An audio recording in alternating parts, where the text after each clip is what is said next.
mar aqui do rio não dá piabinha, não. Acho que o tubarão come tudo. É que em Salvador tem parte do mar que é rasinho. A piabinha fica mais no raso. Sabe? Não vem. O tubarão não vem. Aí faz aquelas piabinhas assim, chega e rocha assim. A água doce é muito cara de água doce. O sabor é diferente, né? Só que na Santa Julina de Campos Pouco, Iragu, também saiu daqui aí depois de 8 dias. Fica com gosto de lama.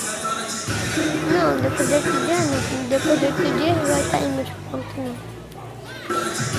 Acho que isso vai Depende do rio, se ele é ficar. rio com muita água, os peixes ficam mais crescidos. O peixe com pouca água, ele não cresce.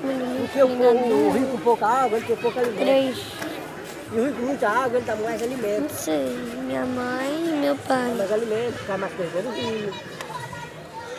Tem bastante espaço para ele. Yes! Fui.